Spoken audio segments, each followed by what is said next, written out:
شروع اللہ کا نام لے کر جو بڑا مہربان نہایت رحم والا ہے۔ الف لام میم۔ اللہ جو معبود برحق ہے، اس کے سوا کوئی عبادت کے لائق نہیں، زندہ ہے، سب کو تھامنے والا۔ اس نے اے نبی تم پر سچی کتاب نازل کی جو پہلی آسمانی کتابوں کی تصدیق کرتی ہے، اور اسی نے تورات اور انجیل نازل کی تھی۔ یہ دو کتابیں اس نے پہلے نازل کی تھیں لوگوں کی ہدایت کے لیے، اور پھر قرآن جو حق اور باطل کو الگ الگ کر دینے والا ہے نازل کیا۔ جو لوگ اللہ کی آیتوں کا انکار کرتے ہیں ان کو سخت عذاب ہوگا، اور اللہ زبردست ہے، بدلہ لینے والا ہے۔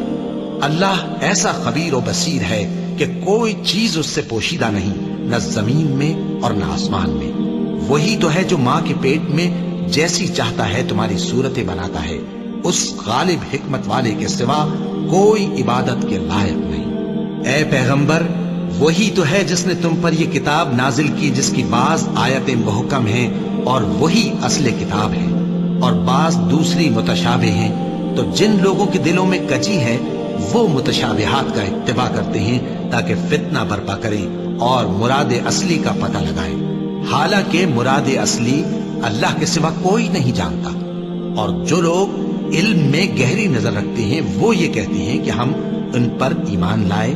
یہ سب آیات ہمارے پروردگار کی طرف سے ہیں، اور نصیحت تو عقل مند ہی قبول کرتے ہیں۔ اے پروردگار، جب تو نے ہمیں ہدایت بخشی ہے تو اس کے بعد ہمارے دلوں میں کجی نہ پیدا کر دیجو، اور ہمیں اپنے ہاتھ سے رحمت عطا فرما، تو بڑا عطا فرمانے والا ہے۔ اے پروردگار، تو اس روز جس کے آنے میں کچھ بھی شک نہیں سب لوگوں کو اپنے حضور میں جمع کر لے گا۔ بے شک اللہ خلاف وعدہ نہیں کرتا۔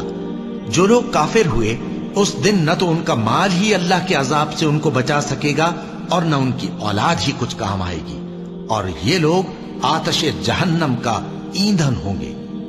ان کا حال بھی فرعونیوں اور ان سے پہلے لوگوں کا سا ہوگا جنہوں نے ہماری آیتوں کی تکذیب کی تھی، تو اللہ نے ان کو ان کے گناہوں کے سبب عذاب میں پکڑ لیا تھا، اور اللہ سخت عذاب کرنے والا ہے۔ اے پیغمبر، کافروں سے کہہ دو کہ تم دنیا میں بھی عنقریب مغلوب ہو جاؤ گے، اور آخرت میں جہنم کی طرف اکٹھا کیے جاؤ گے، اور وہ بری جگہ ہے۔ تمہارے لیے دو گروہوں میں جو جنگ بدر کے دن آپس میں بھڑ گئے قدرت الہی کی عظیم الشان نشانی تھی۔ ایک گروہ مسلمانوں کا تھا، وہ اللہ کی راہ میں لڑ رہا تھا، اور دوسرا گروہ کافروں کا تھا، وہ ان کو اپنی آنکھوں سے اپنے سے دگنا مشاہدہ کر رہا تھا۔ اور اللہ اپنی نصرت سے جس کو چاہتا ہے مدد دیتا ہے۔ جو اہل بصارت ہیں ان کے لیے اس واقعے میں بڑی عبرت ہے۔ لوگوں کو ان کی خواہشوں کی چیزیں یعنی عورتیں اور بیٹے اور سونے اور چاندی کے بڑے بڑے ڈھیر اور نشان لگے ہوئے گھوڑے اور مویشی اور کھیتی بڑی زینت دار معلوم ہوتی ہیں، مگر یہ سب دنیا ہی کی زندگی کے سامان ہیں، اور اللہ کے پاس بہت اچھا ٹھکانہ ہے۔ اے پیغمبر، ان سے کہو کہ بھلا میں تم کو ایسی چیز بتاؤں جو ان چیزوں سے کہیں اچھی ہو؟ سنو، جو لوگ پرہیزگار ہیں ان کے لیے اللہ کے ہاں باغات بہشت ہیں جن کے نیچے نہریں بہ رہی ہیں، ان میں وہ ہمیشہ رہیں گے، اور پاکیزہ بیویاں ہیں، اور سب سے بڑھ کر اللہ کی خوشنودی۔